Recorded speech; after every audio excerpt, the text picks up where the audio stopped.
at 3 or 4 a.m. and you're like, this is amazing. The people to the north took to them, and they took to the people in the north, and they loved going back there. They loved going back to the TV shows. They loved going back to Odyssey. I think they hold a record for anybody being appearing so many times in Odyssey. They've done 45 concerts at the arena, which is phenomenal, with another 3 this month. The next nearest artist has probably done 6 with us, you know, and looking at the facts, I think that's 1 in every 6 concerts being by Westlife, which is unbelievable. Westlife in Belfast alone have sold over 400,000 tickets. Like, there's nobody that has ever sold that. And there probably never will be another act like Westlife to sell that amount of tickets. Every time we arrive, say, back in the days when we were doing the Kelly show and just anything really in Belfast, there's always a major presence of fans. The minute we announced that Westlife was going on Kelly, I would have had minimum 500 kids queuing up from 12 o'clock that day outside UTV. They were enormous. From a radio point of view, you just have to play Westlife now. From one point of view, that in Northern Ireland, if you don't play Westlife, you turn off the transmitter and go home. There are fans queuing up outside the Odyssey waiting for tickets hours, days and weeks before they're due to go on sale. I mean, that level of commitment from an audience member is unbelievable. One thing that is distinctive about Northern Ireland, there's still that kind of pandemonium up there, you know. I mean, for us to drive in somewhere in a car and to have people going nuts, it's definitely still like something that gives you a buzz. Westlife are popular in Belfast because from day one they've always played Belfast, they've always gone to Belfast to promote themselves. They do signings, they almost know a lot of the fans' names. I think that's the secret, is that they're down-to-earth nice guys. If I want to bring the lads for a night out, I'd probably go to Belfast before I go to Dublin. Something about Belfast just gives you goosebumps, definitely. Coming up in part 2, Cian tells it like it is. I thought the band was over. I was the first one to say. Find out who Shane is talking about here. No offence, but we don't care about them. But now we've been hearing all about these Northern Ireland super fans, so before we take a quick break, I think we should meet a few.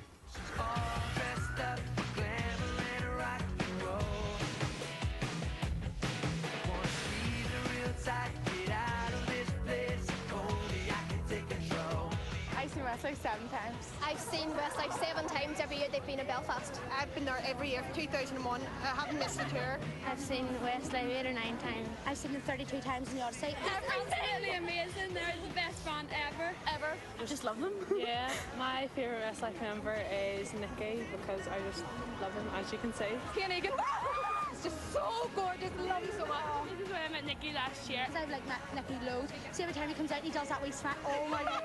We scream the loudest. We scream the loudest. This is my sign shirt with me and Shane. I'm the #1 fan in the universe. And Shane was really lovely. And he got out of the car and I was crying. They're just so natural, so great, so kind. It was just an amazing day. I'll never ever forget it. Thank you, Shane. Very welcome.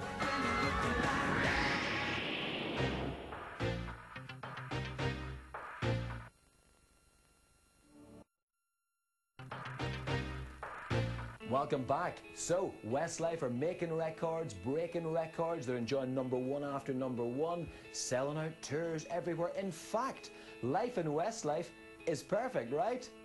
Wrong. You know, it's very, very hard to kind of juggle 2 lives when you've got a family and, you know, being in a band like Westlife, it is a huge commitment. And to be honest, for the last year especially, and especially since Lily was born, I haven't really been able to commit 100% to Westlife. And I haven't been able to commit 100% to my family. So I kind of felt it was unfair on both. And I just felt it was the right time for me to kind of stand back.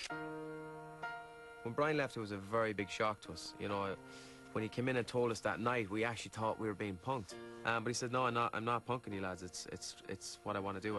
I want to leave the band. I thought the band was over. I was the first one to say. We were all sitting in that apartment in Dublin when he told us, and he left, and I just went, the band's over, lads. As straightforward and kind of, you know, instant Brian is, he's also kind of quite a complex character, and I don't think anyone still knows exactly why. And to be honest with you, I don't know if Brian's even delved into his own mind to see exactly why he left. Brian left because he wasn't happy, you know, and we didn't know, to be honest, how unhappy he was. He never let on, and he obviously had problems in his marriage that we had nothing, we had no clue about. I didn't have a resentful bone in my body for when Brian decided to leave, because being in Westlife wasn't the easiest thing in the world. That was the scariest time, you know. It was it just felt like it didn't feel like the right time for me.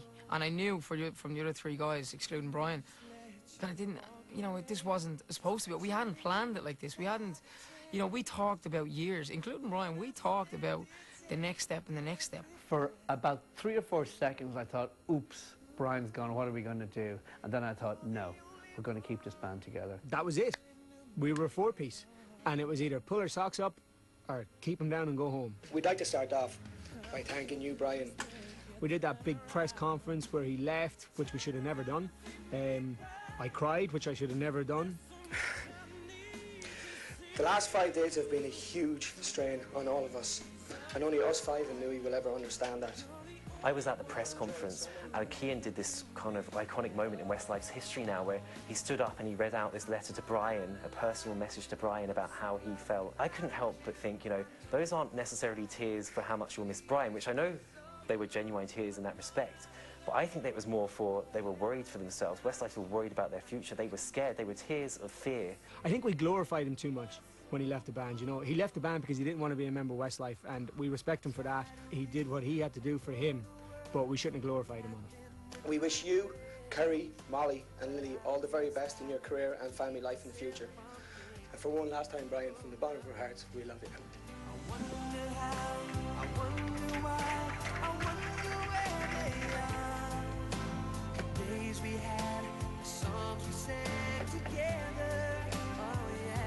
And he got up and left them as a four-piece, and Kerry was actually sat literally on the seat next to me watching the whole thing just in the middle of all the press, his wife Kerry Katona.